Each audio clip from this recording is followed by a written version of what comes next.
They laughed before she even spoke. Not the kind of laugh that comes from joy, but that cruel, slicing laugh people use to remind you where they think you belong. And in that moment, under the flickering fluorescent lights of the old town hall, Dr. Maya Ellis realized just how far ignorance could stretch its claws. She adjusted her glasses, her hand trembling not from fear, but from the weight of restraint. The wooden chair creaked beneath her, as if it too carried the burden of centuries. Around her, whispers curled like smoke, wrapping the air with suspicion and disdain. She had come to present research numbers, facts, logic, but all they saw was the color of her skin. It was not a meeting anymore. It was a trial, one she had not signed up for. The mayor cleared his throat, his eyes narrowing with the arrogance of someone too comfortable with his own power. "Before we begin," he said with a smirk, "I suppose we should thank the professor for gracing us with her urban perspective." The laughter rose again, uglier this time. Her jaw tightened, but she did not flinch. Not yet. For years, Maya had taught at the university, her lectures filled with history, law, and the pursuit of justice. She believed that knowledge could cut chains and break walls. Yet here, knowledge bent under the weight of contempt. Still, she stood. She always stood. "I am here to discuss the economic development proposal," she said, her voice calm, steady. The calm of a storm that had not yet struck. A man from the back, his shirt stained with sweat and beer, shouted, "Why don't you go back to where you came from?" More laughter, sharper this time. It pierced, it mocked, but it did not break her. What none of them knew, what none of them could imagine, was that the woman they mocked tonight was already carrying a truth that would shatter their arrogance in days. She was no longer just a professor. She was already confirmed, sworn in silence, as a federal judge. A title heavy with responsibility, hidden beneath her deliberate humility. She could have revealed it right then, could have silenced them with a single sentence. But she didn't. Not yet. Sometimes silence is a weapon sharper than any sword. Maya began her presentation, each slide glowing faintly on the cracked projector screen, each fact drowned by coughs, scoffs, and muttered insults. But behind every dismissive sneer, she saw the same thing she had studied her whole life: fear. Fear of change, fear of equality, fear that the world they had built on fragile lies was crumbling. She knew that fear well.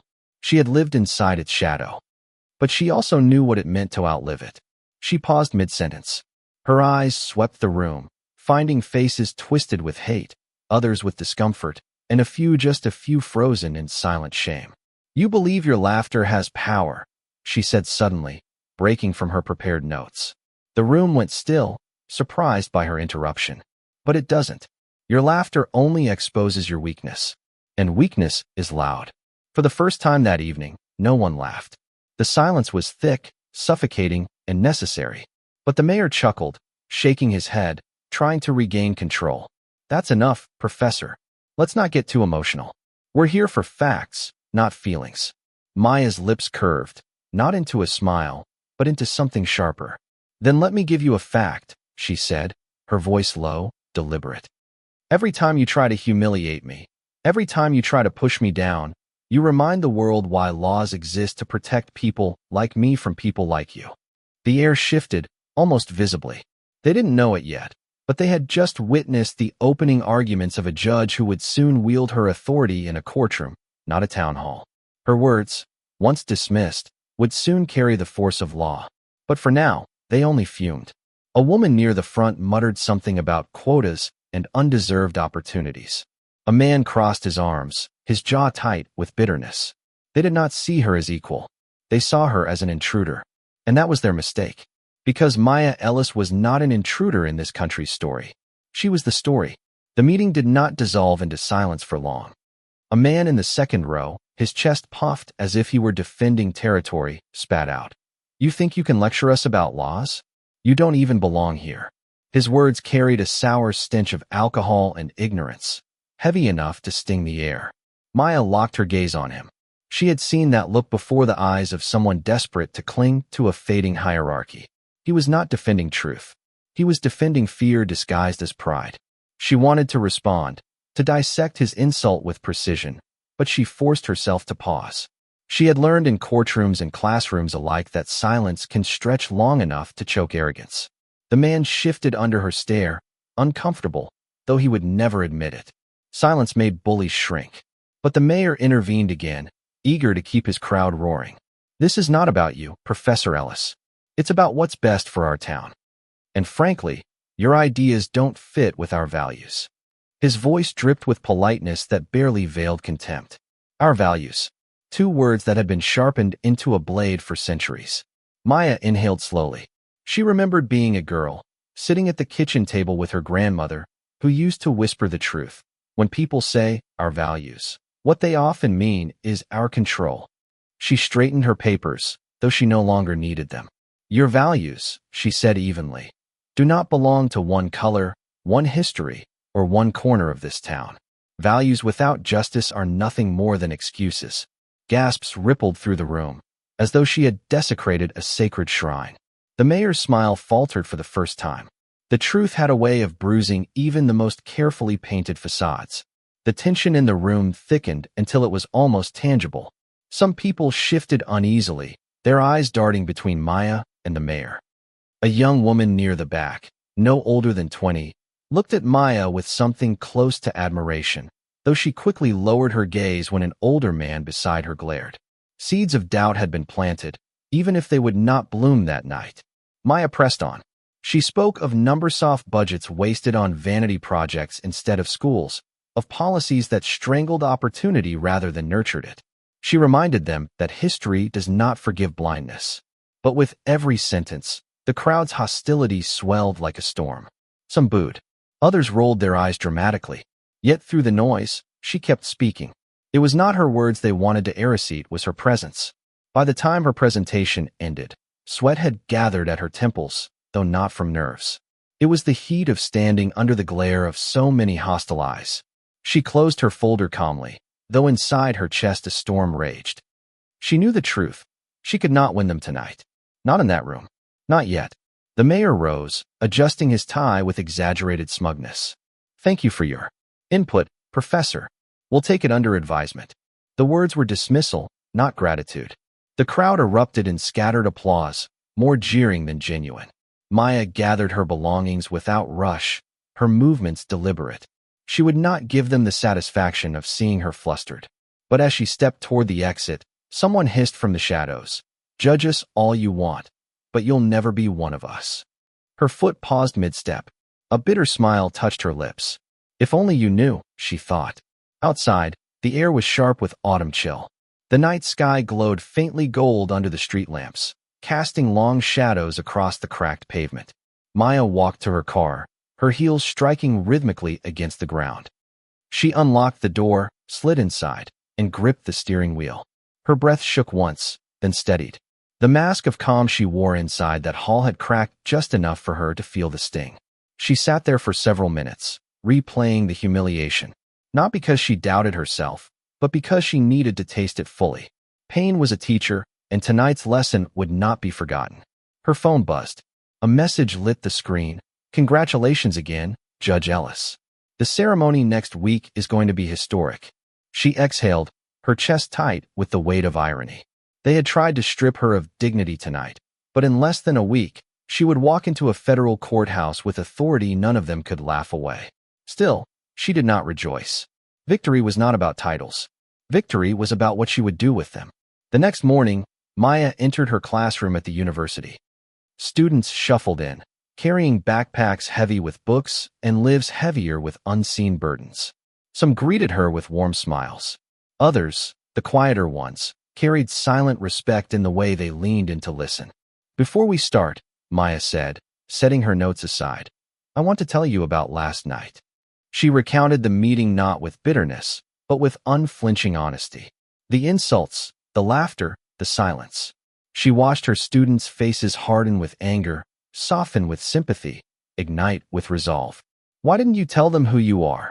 A young man asked, his voice tinged with frustration. Because who I am isn't defined by a title, Maya answered. If they can't see my worth without a robe or a gavel, then they'll never truly see it at all. Power revealed too soon is wasted. Sometimes you wait. Sometimes you let the truth land when it matters most. Her words sank into the room like seeds. Some students nodded fiercely. Others simply sat still, as though the weight of her answer pressed against their own hidden wounds.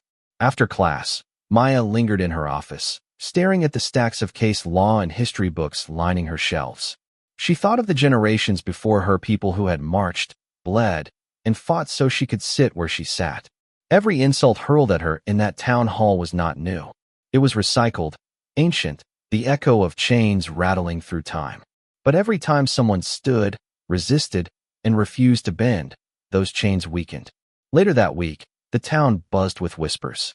News had spread not from Maya herself, but from the press release that hit headlines. President announces appointment of Dr. Maya Ellis as federal judge. Phones rang. Coffee shops hummed. Faces that had laughed now froze in disbelief as the story unfolded across newspapers and television screens. The very professor they had mocked, dismissed, and degraded was now elevated to a position of power they could not touch. The mayor, red-faced, avoided interviews. Citizens debated in hushed tones, embarrassed by what they had witnessed at the meeting. Some doubled down on their prejudice, muttering that it was political correctness or Washington meddling. But many others felt the sting of shame. Maya, however, remained quiet. She did not celebrate publicly, nor did she seek revenge. Instead, she prepared for her oath-taking ceremony with the gravity it deserved. She pressed her robes, black as night, yet radiant under the golden morning light. She rehearsed her words, not out of vanity, but reverence. This was not just her victory. It was a collective one. On the day of the ceremony, the courthouse stood like a sentinel of stone and history. Crowds gathered outside, some supportive, some curious, a few still skeptical. Inside, the air smelled faintly of polished wood and old justice.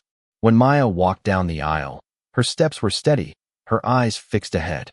She could feel the weight of generations on her shoulders, but also the strength of their hands lifting her higher. The oath was spoken, the applause thunderous. Cameras flashed, but in that sea of celebration, Maya's mind drifted back to the town hall, to the laughter, to the insults, to the sneers that had tried to belittle her. She did not hate them. No, she pitied them, because while they had wasted energy on hatred, she had built a future on resilience. After the ceremony, reporters swarmed. One asked, "Judge Ellis, how do you respond to the treatment you received at the town meeting earlier this week?" She paused, her face composed. "I respond by doing my job," she said simply, "by ensuring that the laws of this nation protect those who cannot protect themselves. By proving that justice is not swayed by prejudice, no matter how loud." Her words carried across television screens, radios, and newspapers. In living rooms and offices, people replayed them. Some nodded in agreement. Others squirmed in discomfort, but none could ignore them. And somewhere in that small town, behind shuttered blinds and lowered voices, those who had laughed at her felt the burn of realization. They had not mocked a powerless professor. They had mocked justice itself. The courthouse was quiet the following week, but silence did not mean peace. Silence meant anticipation. Judge Maya Ellis had barely settled into her chambers when her first major case landed on her desk. It was not an ordinary case. It involved a civil rights lawsuit against the very town council that had humiliated her. Life has a cruel yet poetic rhythm, and now the same voices that had tried to strip her of dignity would have to stand before her, not as tormentors, but as defendants. When she read the complaint, her chest tightened. The plaintiffs were a group of residents from the Black community who had long been denied permits to open businesses in town. They accused the council of discrimination, citing records, testimonies, and a pattern of denials that could not be ignored. And at the center of those decisions was the same mayor who had dismissed her voice with a smirk. Maya closed the file slowly. This was not vengeance, it was justice knocking at her door, asking to be seen. She leaned back in her chair, the afternoon sun painting her office in strokes of gold. She thought of her grandmother again, who used to say, "Justice always circles back. You just have to stand long enough for it to find you." The day of the first hearing arrived. The courtroom filled with reporters, townspeople, and curious onlookers. The air buzzed with tension, like a storm ready to break. As Maya entered, dressed in her black robe, every eye turned. The weight of recognition settled over the crowd. The laughter that once rang inside the town hall was gone, replaced by stunned silence. She sat, her gavel resting lightly in her hand. Court is now in session, she said, her voice firm, steady. The echo of those words filled the chamber. For the first time, they saw her not as a professor to be mocked, but as the embodiment of authority. The plaintiff's attorney began, laying out evidence of the discriminatory practices. Documents were projected onto a screen, permit applications rejected without cause, emails with thinly veiled bias, statistics showing patterns too obvious to dismiss. Every page turned into a mirror reflecting prejudice that had been hidden in plain sight. The defense tried to argue procedural errors, claiming the denials were based on zoning regulations and community standards. But Maya's eyes were sharp, her mind sharper. She could hear the same coded language she had endured all her life. Community standards, values, belonging, words sharpened into weapons, always aimed at the same targets. At one point, the mayor himself was called to the stand. He walked with forced confidence, his tie too tight, his forehead beaded with sweat. He avoided Maya's gaze, but when he finally sat and swore the oath, he could not escape her presence. The attorney asked, "Mayor, can you explain why out of 23 applications from minority residents over the past decade, not a single one was approved?" The mayor shifted uncomfortably. "We simply followed procedure. There was no intent to discriminate." The attorney pressed further, showing emails where council members mocked applicants' names, dismissed certain neighborhoods as unfit, and even referenced keeping the town's character intact. The room buzzed with murmurs. Faces flushed with shame. Others stiffened in denial. Maya's eyes stayed fixed on the mayor, her expression unreadable. She could not reveal the storm inside her, but it surged all the same. Finally, the mayor looked at her, as though seeking mercy. But what he saw in her eyes was not vengeance, it was the weight of law, balanced and unyielding. Days of testimony followed. Witnesses spoke of humiliation, of dreams denied, of businesses that never opened because prejudice barred the door. Their voices shook, but they did not break. In their words, Maya heard echoes of her own pain. The same laughter, the same dismissals, the same walls built to keep them out. On the final day of arguments, the defense tried one last tactic. They painted the lawsuit as an attack on tradition, an assault on the way things have always been. The phrase lingered in the air like smoke. Maya let it settle before she spoke. "The way things have always been," she said, her voice cutting through the silence, "is not a defense. It is the very reason we are here. This court does not protect tradition. It protects justice." Gasps filled the room. The defense attorney stammered, trying to object, but the words faltered against the weight of truth. When it came time for her ruling, Maya took a long pause. She looked at the plaintiff's eyes filled with fragile hope. She looked at the defendants' faces pale with fear of accountability. Then she spoke. "This court finds that the town council has engaged in a consistent pattern of racial discrimination. Such practices violate both state and federal law. Effective immediately, those policies are void. Furthermore, the council is ordered to implement oversight procedures to ensure equal treatment for all applicants moving forward. Restitution will be determined in subsequent hearings." The gavel struck once. The sound was final, echoing across the chamber, across history. The room erupted, some in applause, others in outrage. But amidst the noise, Maya sat still, her face calm. Inside, however, her chest swelled with something deeper than triumph. It was not victory over her enemies. It was victory for those who had been silenced for too long. After the hearing, reporters swarmed again. Cameras flashed. Questions flew. One journalist asked, "Judge Ellis, how does it feel to rule against the very people who tried to humiliate you just weeks ago?" Maya paused. She chose her words carefully. "This was never about me," she said softly. "It was about justice. Justice does not remember insults. Justice remembers the truth." Her answer spread quickly, repeated in headlines and broadcasts. In homes across the country, people saw her not just as a judge, but as a symbol. To some, she was hope. To others, a reckoning. That night, when she finally returned home, Maya stood by her window, the city lights flickering like stars. She thought again of that town hall, of the cruel laughter that once tried to define her. Now those echoes had been replaced by something stronger, the sound of justice, striking like thunder. She poured herself a glass of water, sat at her desk, and opened her journal. She wrote not about the victory, but about the responsibility. Justice, she wrote, is not about winning. It is about healing. And healing begins when truth is no longer denied. Her hand trembled slightly as she set down the pen. The journey was far from over. There would be more battles, more insults, more resistance. But she no longer carried the burden alone. Every person who had testified, every student who had listened, every ancestor who had endured, she carried them all with her. Outside, the first light of dawn painted the horizon gold. A new day, a new chapter. And in the glow of that light, Maya Ellis knew this was only the beginning. The weeks after the ruling were turbulent. The small town, once so comfortable in its silence, now found itself under a national spotlight. Some citizens embraced the decision, relieved that long-buried truths had finally been unearthed. Others fumed, their pride bruised by the gavel strike. The mayor, red-eyed and diminished, announced his resignation in a press conference, so brief it felt more like a surrender than a speech. But Maya knew the story was not over.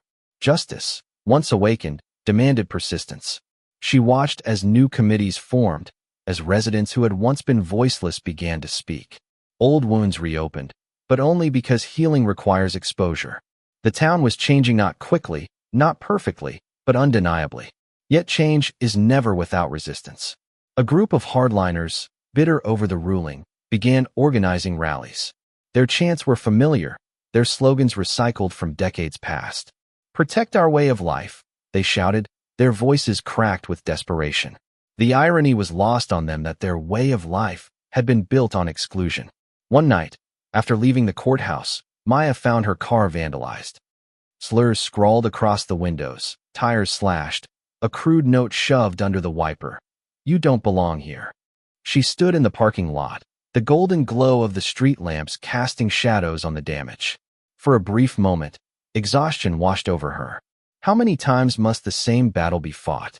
But then she remembered the plaintiffs, the students, the young woman at the town hall who had lowered her gaze in silence. They were watching. They needed her to stand. So she did. She called the police, filed the report, and the next morning walked into court with her head held high. The robe she wore felt heavier than ever, not because of fear, but because of responsibility. The final chapter of this battle unfolded in the courtroom once again. The town's newly appointed interim council had appealed the ruling, desperate to overturn it. The case escalated, drawing even more attention. By the time oral arguments began, the courthouse steps were lined with protesters on both sides, some holding signs that read, "Justice for all," others waving banners that said, "Keep our town ours." Inside, the tension was palpable. Attorneys clashed, arguments sharpened like blades. The defense claimed the ruling was an overreach, that the council's authority had been undermined. The plaintiff's lawyers countered with evidence of systemic exclusion that could not be denied. Maya sat through it all, her expression unreadable. But inside, she felt the weight of history pressing on her shoulders. This was not just about permits or zoning. It was about whether justice could withstand the relentless tide of resistance. When the final day arrived, the courtroom overflowed. People lined the walls, craning to hear the decision. Reporters jostled for position, pens poised. The plaintiffs sat together, their hands clasped in silent solidarity. The defendants fidgeted, their confidence worn thin. Maya lifted her gavel. "This court has reviewed the appeal. The evidence remains clear. The council engaged in discriminatory practices that violated fundamental rights. The appeal is denied. The ruling stands." The gavel struck. The sound reverberated like a crack of thunder, final and unyielding. The room erupted, cheers, tears, groans of defeat. Reporters scrambled, flashes lit the chamber like lightning. But through the chaos, Maya remained steady. She had not sought this moment for applause or headlines. She had sought it for truth. After court adjourned, as the crowd spilled into the streets, Maya walked slowly to her chambers. She closed the door behind her and finally allowed herself a breath. Her body trembled, not from fear, but from the release of holding so much inside. She sat at her desk, removed her robe, and let the silence wash over her. Later that evening, she attended a community forum. This time, the atmosphere was different. The same town that once mocked her now sat divided, yet attentive. Some still glared with hostility, but many others leaned forward with curiosity, with something like respect. A young woman stood up, the same one Maya had noticed weeks before in the town hall. Her voice shook, but her words carried. Judge Ellis, I was there that night when they laughed at you. I didn't say anything. I was afraid. But when I saw you stand there, calm, unbroken, and now, seeing you fight for us in court, I want to say thank you. You gave me courage. The room fell silent. Maya's throat tightened. She met the young woman's eyes and saw not just gratitude, but a spark, the beginning of change, fragile yet real. She stepped to the microphone. I don't need your thanks, she said gently. What I need is for you to carry this forward. Justice is not a person. It's a practice. Tonight, it doesn't end with might, begins with you. Her words lingered in the air, golden and heavy with possibility. The forum ended not with jeers, but with conversations difficult, tentative, but necessary. That night, Maya returned home. She stood again by her window, looking out at the city lights. Her reflection stared back, layered over the glow of the world outside. She thought of the town hall, of the courthouse, of the faces that had shifted from ridicule to silence to reflection. She thought of her grandmother, whose whispers of resilience had carried her here. For the first time in weeks, she allowed herself to smile. Not a smile of triumph, but of peace. She understood now that justice was not about erasing hate, it was about planting something stronger beside it, until hate no longer had room to grow. The journey was not over. It never would be. But tonight, under the quiet gold of the city lights, Judge Maya Ellis knew that she had done what she was meant to do. Stand, endure, and open the door wide enough for others to walk through. Somewhere, in a classroom, in a courtroom, in a small town where silence once ruled, someone would remember her calm in the face of laughter, her strength in the face of hate, and they would rise too. That was the legacy. That was the victory. And with that thought, Maya closed her eyes, exhaled deeply, and let the night hold her. Thank you for listening. If you find it interesting, please like and subscribe to follow the next stories.